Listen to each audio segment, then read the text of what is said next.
Assalamualaikum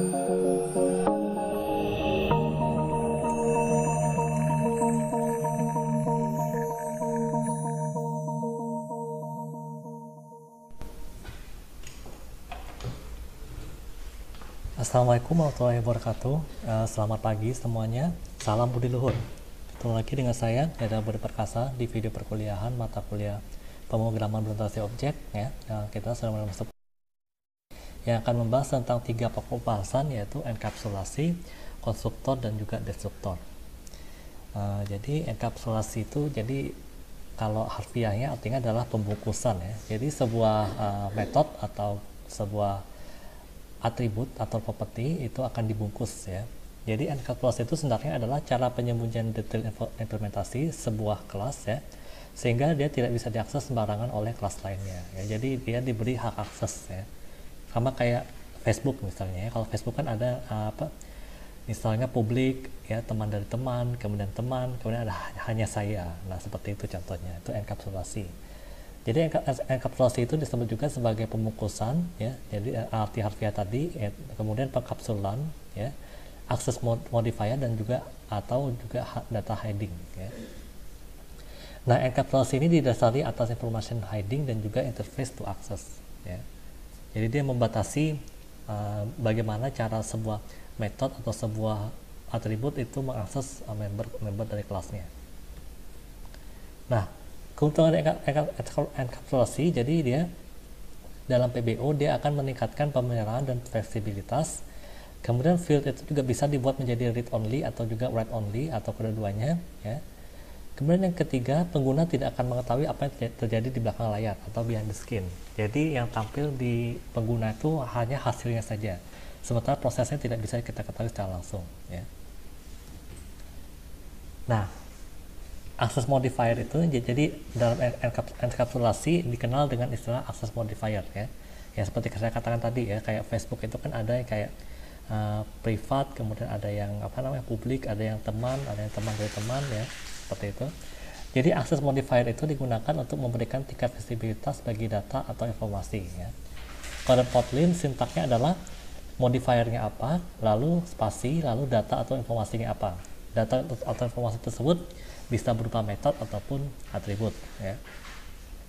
Nah, kalau dalam Kotlin, kalau modifiernya publik maka dia tidak perlu disebutkan ya, karena itu merupakan modifier default dari Kotlin. Jadi kalau misalnya kita tidak sebut modifiernya, secara otomatis dia memiliki modifier public ya. Terus apa sih bedanya setiap modifier itu?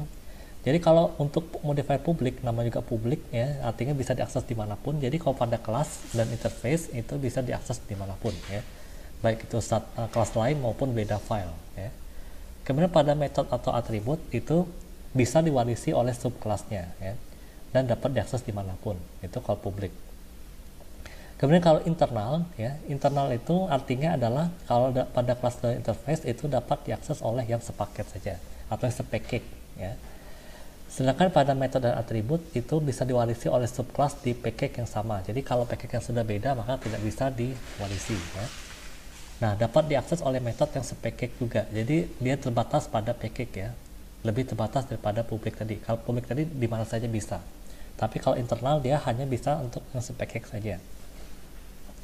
Lalu private, private ini dia kalau kelas itu tidak bisa diterapkan modifier private ya, tapi bisa diterapkan pada metode dan atribut ya. Kalau private artinya adalah tidak bisa diakses dimanapun ya, terkecuali oleh metode yang ada di dalam kelas itu sendiri. Jadi private ini fungsinya adalah sebagai metode atau atribut bantu ya, bukan sebagai metode atau atribut yang bisa diakses oleh seluruh file ya, tapi dia merupakan metode atau atribut yang sifatnya membantu ya. Kemudian ada protect. Kalau protect ini sama seperti private, dia tidak bisa diakses, tidak bisa diterapkan oleh kelas dan interface. Tapi kalau dalam metode dan atribut itu bisa diwarisi oleh subkelasnya ya, dapat diakses oleh metode yang sepackage. Jadi dia bisa diwarisi oleh sembarang subkelas, tapi metode-metodenya hanya bisa diakses oleh metode yang sepackage saja. Sedangkan di luar package itu tidak bisa diakses oleh yang si modifier protect ini ya. Nah, contoh programnya seperti ini. Misalnya saya punya kelas diagram yang ada di sebelah kanan ya. Kelas ini namanya mahasiswa ya. Ada atribut namanya nama. kemudian ada method set nama dengan parameter nama, dan ada get nama ya. Sebenarnya set nama dan get nama ini dia tidak perlu dituliskan seperti ini ya, karena kalau ini kan gaya-gaya Java nih. Kalau dalam Kotlin sebenarnya tidak ada namanya set atau get ya, kalau sudah default, kecuali kalau ada perubahan struktur ya. Tapi ini untuk mendemo ini adalah metode sendiri ya. Nah, programnya seperti ini ya, sebelah kiri. Nah, jadi pada program itu untuk atribut itu privat saja ya, deklarasinya privat, kecuali kalau kita menggunakan get dan set yang default ya, maka dijadikan publik ya.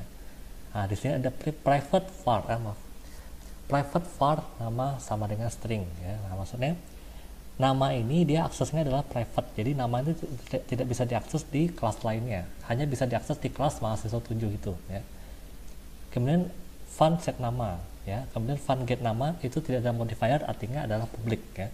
Jadi untuk mengatur nama ini kita butuh metode dari set nama dan get nama. Tidak bisa kita akses secara langsung atribut namanya ya. Kemudian kita panggil di fun main-nya ya, seperti ini ya. Nah, jadi MHS1 sama MHS7, kemudian MHS1 set nama. Jadi tidak bisa MHS1 nama. Kenapa tidak bisa diakses? Karena private ya. Kecuali kalau ini publik, artinya tidak ada modifier ya, baru bisa MHS1 nama, baru bisa seperti itu ya. Silakan di pause, lalu silakan coba ya.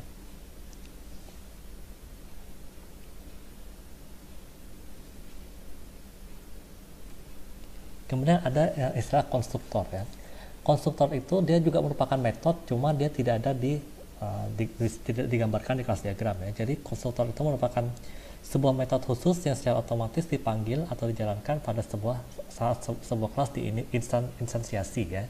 Jadi ketika kelasnya dibuat, maka konstruktornya akan berjalan ya.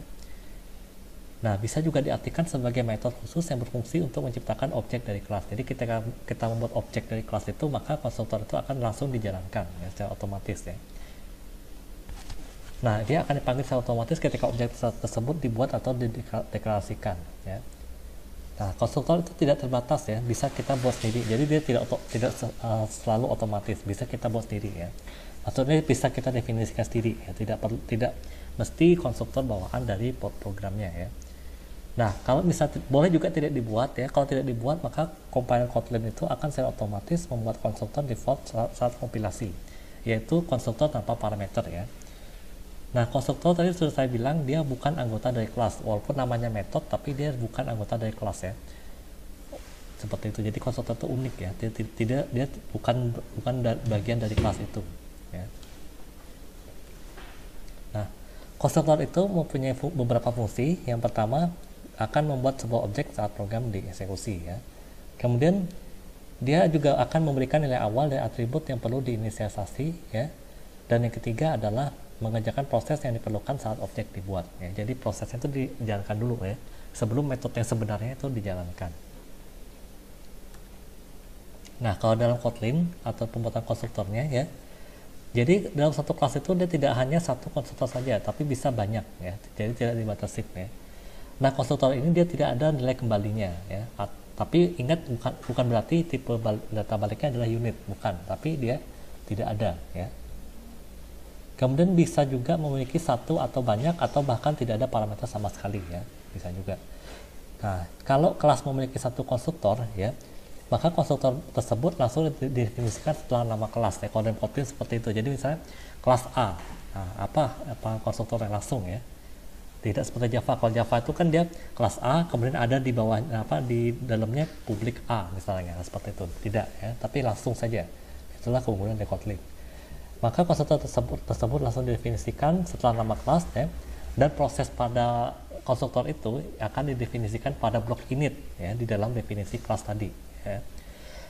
Tapi kalau misalnya lebih dari satu konstruktor, maka seluruh konstruktor tersebut didefinisikan di dalam kelas ya, menggunakan kata kunci konstruktor ya, untuk masing-masing konstruktor, dan juga langsung didefinisikan prosesnya masing-masing ya. Jadi kalau banyak konstruktor, maka semuanya dimasukkan ke dalam kelas ya, cuma dia dikasih kata kunci konstruktor, kemudian daftar parameternya apa saja ya, seperti itu untuk setiap konstruktor. Nah, konstruktor itu ada beberapa macam ya. Ada konstruktor tunggal atau kalau dalam Kotlin disebut juga sebagai primary konstruktor. Kemudian ada konstruktor dengan parameter ya. Kemudian ada multiple konstruktor atau secondary constructor. Kemudian ada private constructor ya, artinya konstruktornya private ya, yang tidak bisa diakses langsung ya.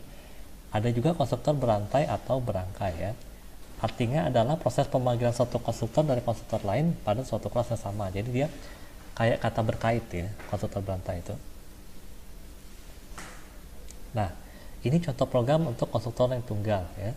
Nah, jadi di sini ada properti namanya nama ya. Kemudian diinisialisasi namanya adalah OKI seperti itu. Itu maksudnya seperti itu. Jadi ini konstruktor default ya, tidak ada parameter apapun. Nah, seperti itu.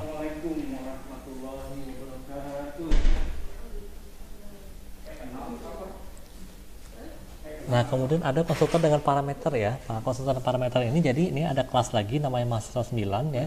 Nah, ada dalam kurung nm.2 string, artinya adalah parameternya nm ya. Jadi yang akan dipanggil adalah parameter nm ini ya. Jadi nm ini bisa diisi dengan sebarang nilai yang tipenya string ya. Nah, di sini di dalam file main-nya ada file mhs1 sama dengan mahasiswa 9 dalam kurung OKI. Jadi maksudnya adalah kita memanggil kelas yang namanya mahasiswa 9 ya, dengan nilai awal nm-nya adalah OKI seperti itu ya. Nah, ini inisialisasinya adalah atribut nama ini akan diisi oleh nilai dari parameter nm-nya seperti itu. Coba aja kalian ketik lalu jalankan apa yang terjadi.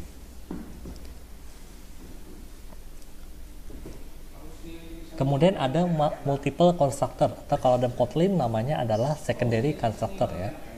Jadi di sini ada dua constructor. Yang pertama adalah konstruktor yang tidak ada parameternya ya. Jadi ada kata kunci constructor, lalu prosesnya apa ya. Kemudian ada juga konstruktor yang kedua yaitu dengan parameter namanya nm ya. Jadi kalau kita memanggil konstruktor yang pertama, dia langsung diisi atribut namanya dengan OKI ya. Sedangkan untuk konstruktor yang kedua, dia tergantung dari parameter dalam konstruktornya seperti itu ya. Jadi mhs1 maka namanya akan diisi OKI ya, karena tidak ada konstruktor parameternya. Sedangkan untuk mhs2 dia akan diisi dengan hamidah ya. Ini bisa dirubah-rubah ya, tapi kalau yang mhs pertama tidak bisa dirubah ya. Sudah baku OKI. Tapi kalau kita mau memberi nama yang berbeda, maka kita perlu memberikan parameter yaitu namanya ya, yaitu misalnya nama saya Eza misalnya ya. Kalau dalam hal ini namanya Hamidah ya. Coba aja diketik lalu jalankan ya.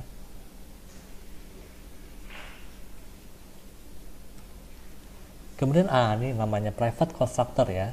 Kalau private constructor ini dia agak unik ya. Memang ada jadi ada misalnya kelas counter, lalu ada setelah nama kelasnya ada kata kunci private constructor ya.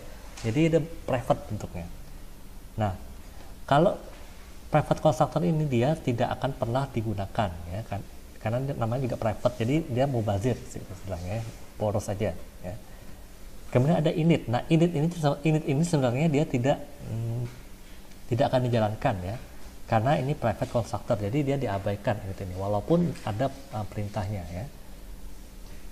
Seperti itu. Kemudian komponen objek, jangan lupa ini maksudnya adalah atribut dan atau metode yang statik ya, seperti itu. Jadi diapit oleh komponen objek ya.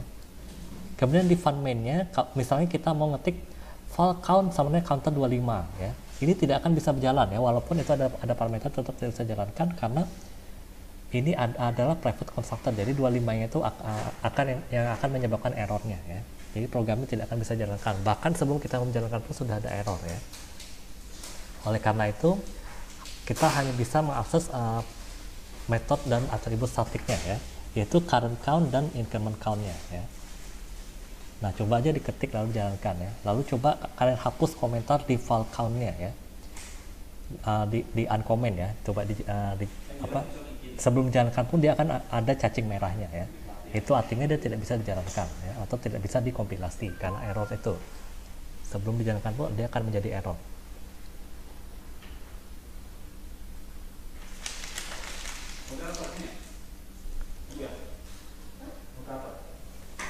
Kemudian ada konstruktor berantai ya. Konstruktor berantai ini jadi dia dalam sebuah konstruktor, dia akan memanggil konstruktor lainnya. Nah, jadi seperti ini. Misalnya saya punya kelas namanya konstruktor ya. Di dalamnya ada 4 konstruktor yang saling berkaitan, yaitu yang tanpa parameter, kemudian yang parameter str, kemudian ada yang str dan angk, lalu ada yang abc ya. Nah, kalau kalian jalankan, maka dia akan menjadi seperti ini ya. Hai, nama saya siapa, str-nya, kemudian mahasiswa, str-nya apa, angkatan angk ya. Kemudian baru apa, salam kenal apa. Jadi seperti ini ya. Ini kan contoh programnya adalah Hai, nama saya Oki ya. Kenapa Oki? Karena str ini isinya adalah Oki ya. Kemudian mahasiswa ISB Atma Luhur angkatan 14 seperti itu. Baru yang terakhir adalah salam kenal ya. Jadi dia berantai ya. Coba aja kalian jalankan. Ketik lalu jalankan.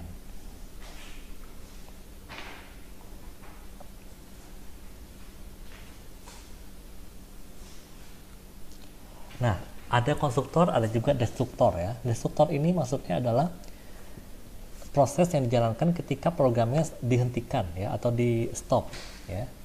Jadi destruktor ini fungsinya adalah untuk membebaskan memori dari objek yang tidak digunakan lagi ya. Layaknya Java ya, Kotlin juga tidak mengenal istilah destruktor. Jadi tidak ada kata kunci khusus untuk yang namanya destruktor ya. Kenapa? Karena pada Kotlin maupun Java itu objek diproses dinamis pada saat runtime. Ya. Nah, ketentuan penghapusan objek itu akan ditentukan oleh Kotlin sendiri. Jadi dia akan ditentukan oleh Kotlin. Dia tidak bisa diprediksi. Ya. Nah, nama istilahnya adalah garbage collection. Ya. Itu istilah dalam destruktor ya. Nah, apa sih garbage collection ini? Jadi garbage collection itu akan terjadi secara sporadis ya. Sehingga sulit untuk menentukan kapan proses tersebut akan dijalankan ya. Jadi dia tidak tentu. Sporadis ya. Sporadisnya macam kayak spora ya. Kayak jamur nyebar spora itu dia acak ya di mana-mana ya. Nah, Kotlin itu walaupun otomatis menjalankannya, tapi kita masih bisa memaksa untuk melakukan garbage collection ini ya. Menggunakan perintah system.gc ya. Gc itu maksudnya garbage collection ya. Nah, setelah system.gc tersebut dijalankan, maka runtime Java otomatis akan memanggil metode finalize ya. Jadi dia tidak secara langsung ya. Jadi destruktor dalam Kotlin itu dia akan dijalankan secara otomatis ya ketika programnya berhenti dijalankan. Tidak seperti misalnya C++ yang destruktornya harus dijalankan secara manual ya, seperti itu. Nah, contoh programnya seperti ini ya. Jadi di sini ada init ya, ada konstruktornya. Lalu ada protect fun finalize. Jadi finalize ini dia tidak bisa kita rubah nama fungsinya dan juga modifiernya. Dia selalu protect, kemudian namanya juga finalize ya. Tidak bisa kita ubah lagi ya. Coba aja kan ketik lalu coba jalankan seperti apa ya.